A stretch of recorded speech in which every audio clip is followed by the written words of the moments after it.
जो सरकार के खिलाफ आवाज़ उठाएगा उसको बदनामी तो झेलनी पड़ेगी। कुल इस सरकार ने ऐसा कर दिया है कि आप सही आवाज़ उठाओ, देशद्रोही हो, आप पाकिस्तानी हो, आप खालिस्तानी हो, आप एंटी नेशनल।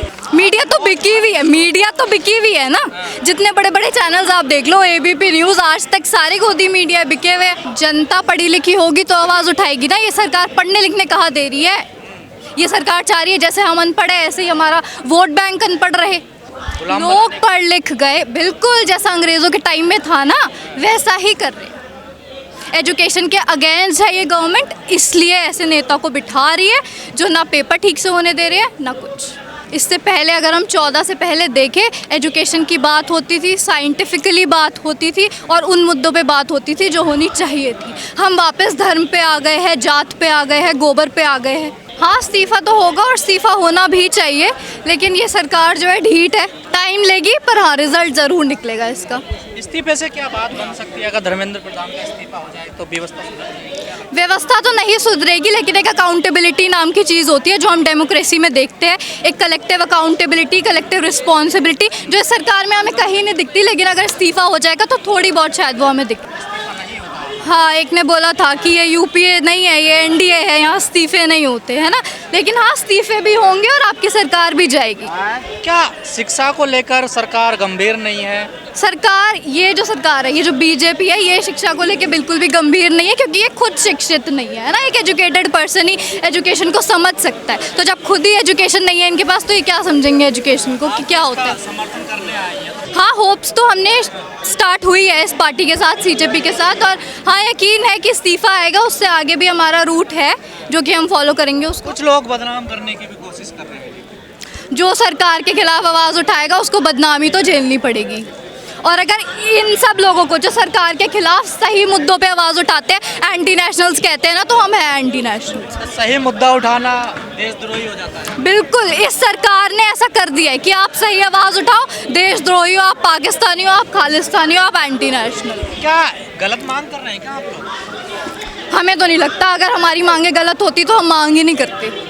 एक एजुकेटेड पर्सन अगर हमारी डिमांड्स को देखे तो वो यही कहेगा कि बिल्कुल सही मांग हम कर रहे हैं। लेकिन सरकार ने कहा सेना ने पेपर करवाया, सेना को जिम्मेदारी दी गई है, तो अभी भी आप?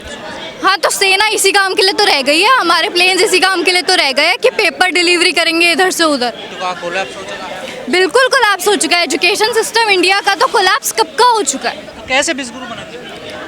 विश्वगुरु तो बन रहे हैं, हमारा डंका बज रहा है पूरे वर्ल्ड में, दिख नहीं रहा क्या आपको? इंटरनेशनल न्यूज़ देखो, हमारा डंका बज रहा है हर जगह। ये डंका बज रहा है, ये बजा रहे हैं ना, सामने तालियां पीट रहे हैं, वही डंका बज रहा है। विश्वगुरु नहीं है भारत? बिल्कुल भी नहीं है, अभी तो बहुत सालों लग जाएंगे।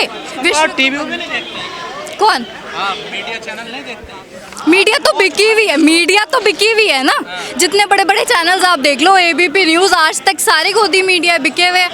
सच्चाई तो वही तो बना रहे हैं ना, सच्चाई दिखाएंगे तब पता चलेगा ना कि इंडिया विश्वगुरु है या नहीं है। झूठ दिखाते हैं? बिल्कुल झूठ दिखाते हैं। यहाँ पे एक भी है आज तक का चैनल, एक भी है एबीपी न्यूज़ का चैनल नहीं है। मेन स्ट्रीम मीडिया ने से जोड़ लिया मीडिया तो इसका आंदोलन यही आता है ना उन्हें। मैंने अभी क्या बोला कि आप सही के खिलाफ आवाज़ उठाओगे, आप एंटी नेशनल्स हो, और हाँ हम एंटी नेशनल्स है।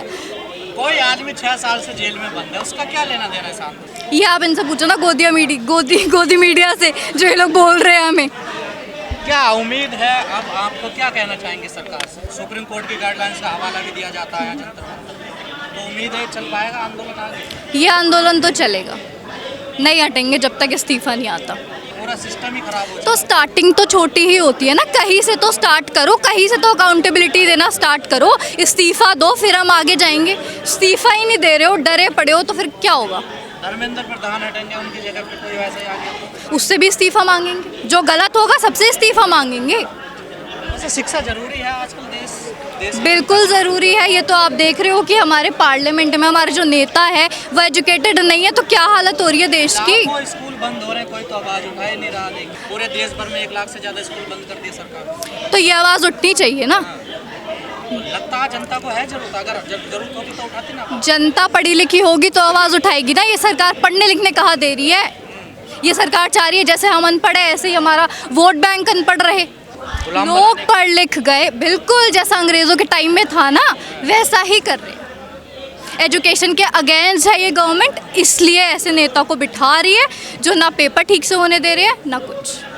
पुरानी संस्कृति की बात की जा रही है आजकल देश में, हम अभी भी गाय गोबर में उलझे हुए हैं। गाय गोबर में हमें ये सरकार लेके आई है। इससे पहले अगर हम 14 से पहले देखें, एजुकेशन की बात होती थी, साइंटिफिकली बात होती थी और उन मुद्दों पे बात होती थी जो होनी चाहिए थी। हम वापस धर्म पे आ गए हैं, जात पे आ गए हैं, गोबर पे आ गए हैं। हिंदू मुस्लिम से बाहर निकलेगा देश? ये सरकार जब तक रहेगी तब तक नहीं निकल पाएगा। ये जनता की भी कोई गलती है इसमें? जनता की भी तो गलती है ना, क्योंकि देखो पॉलिटिशियंस मेरे हिसाब से गलत नहीं है। जो पॉलिटिशियंस जनता चाह रही है वो कर रहे हैं। पॉलिटिशियंस का काम है बेवकूफ़ बनाना। ठीक है, आप एजुकेशन लो, आप एजुकेटेड बनो और आप अपने सही डिसीजंस लो। पॉलिटिशियंस मेरे हिसाब से तो बिल्कुल सही है। हर पॉलिटिशियन बेवकूफ़ बनाता है जनता को, लेकिन ये जनता की रिस्पॉन्सिबिलिटी है कि वो बेवकूफ़ ना बने। जो आप करना चाह रहे हो, अगर कॉमन पीपल एजुकेटेड होंगे तो वो एजुकेटेड लीडर्स ही बिठाएंगे। पब्लिक प्राइम मिनिस्टर बन जाएगी, सीएम बन जाएगी। मेरी पूरी बात तो सुनो, मेरी बात तो सुनो। मैं कह रही हूँ कि एजुकेटेड सिटीजन्स होंगे। सारे पॉलिटिशियंस करप्ट है, आई नो कि सारे पॉलिटिशियंस करप्ट है। मैंने ये तो नहीं बोला पॉलिटिशियंस नहीं होने चाहिए, मैंने ये नहीं बोला कि पॉलिटिशियंस, उस लाइन में मतलब आप गलत मत ले जाओ। मैंने ये नहीं बोला पॉलिटिशियंस नहीं होने चाहिए, मैंने कहा कि एजुकेटेड सिटीजन्स होंगे तो वो एजुकेटेड पॉलिटिशियंस इलेक्ट करेंगे, तो वो एजुकेशन की तरफ ध्यान देंगे ना। एजुकेशन नेताओं की होनी जरूरी है। बहुत ज़्यादा ज़रूरी है, जो बीजेपी में हमें कहीं दिखने को नहीं मिल रही। इनके लीडर्स आप देख लो, कम से कम एम है तो है, कह रहा था रडार में बस सर्टिफिकेट वो उनकी डिग्रीज हम सब जानते हैं कैसी है। जो हमने भी देखा था मीडिया में, कह रहे थे रडार से बच सकते हैं। जो खुद एजुकेटेड नहीं होगा वो एजुकेशन को नहीं समझ सकता। संविधान तो नहीं कहता ना कि एजुकेटेड होना जरूरी है किसी को प्राइम मिनिस्टर बनने के लिए, मुख्यमंत्री बनने के लिए। संविधान तो आज़ादी देता है। तो ये तो आपकी बेसिक वो है ना सेंस, कि आप एक पढ़ा लिखा बंदा बिठाओ तो वो पढ़ाई लिखाई पे ध्यान देगा। देश को तो जितने हमारे IAS, PCS ये चलाते ना, नीति तो निर्धारण ये होती है ना, नेता को क्या पता होता है? इनके ऊपर कौन बैठा है, इनको डायरेक्ट कौन करता है? States हैं, सब तो देश तो वही चलाते, वही तो बताते हैं ये करना। इनको डायरेक्ट कौन करता है? इनको डायरेक्ट कौन करता है? ये बोल रहे हैं कि ब्यूरोक्रेट्स को जो कंट्रोल तो नेता ही करते हैं ना, लीडर्स ही करते हैं। अरे इतने बड़े बड़े बस 2 बंदों का अरेस्ट किया गया, जो पिछला था ना 10-12 उनको भी अभी तक कन्विक्ट नहीं किया गया। उन पे इन्वेस्टिगेशन चल रही है बस। जो लास्ट 2022 में जिनने, मैं बता रहा हूँ ना, 2022 पिछले 10-12 साल में 80 से ज़्यादा पेपर लीक हो चुके हैं। ठीक है, 5 साल तो मैं बता रहा हूँ आपको एक बात बताइए, बच्चे बाहर रहते हैं शहर में, गांव से निकल के जाते हैं ज़्यादातर बच्चे, वो बेचारे रूम का किराया भी देते हैं, वो उनका खाने पीने का खर्चा भी आता है। ठीक है, फीस भी लगती है कोचिंग की। ठीक है, और सालों साल मेहनत करते हैं और पेपर लीक हो जाता है। अब बताओ ये सही बात है या नहीं? मतलब कई बच्चों ने तो सुसाइड भी कर लिया। तो एक तो घर से पैसे लगाते हैं, हर चीज़ का खर्चा देते हैं, दिन रात मेहनत करते हैं और उसके बाद पेपर लीक हो जाते हैं।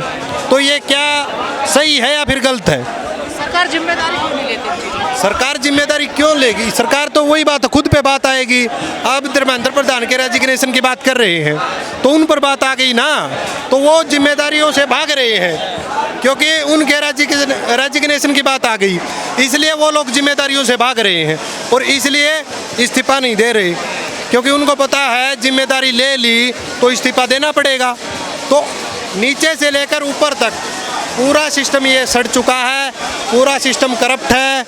और यहाँ पर क्या है, सुधार कैसे होगा इस सिस्टम में बताइए? अच्छे लोग सरकार तो तो सिस्टम में एक तो जो है पढ़े लिखे, बस अब एक ही आदमी कर सकता है इस देश का, जो है नरेंद्र मोदी। अपने पद से अगर वो भी इस्तीफा दे दे, हाँ, तो ही नरेंद्र मोदी इस्तीफा दे दे, वो भी सुधार कर सकता है इस्तीफा देकर। अब देखो पढ़े लिखे लोगों का होना जरूरी है गवर्नमेंट में, आधे से ज़्यादा तो अनपढ़ बैठे हैं। 60-70 साल के 70-80 साल के बूढ़े बैठे हैं। बोलो 70-80 साल के बूढ़े बैठे हैं, ये कुर्सी पर बैठे हैं, इनको युवाओं से क्या मतलब होगा? ये तो 10-20 साल में 25 साल में चले जाएंगे, तो इनको युवाओं से क्या मतलब है? इनको तो अपना पेट भरने से मतलब है। पूरा सिस्टम सड़ चुका ऊपर से लेकर नीचे तक।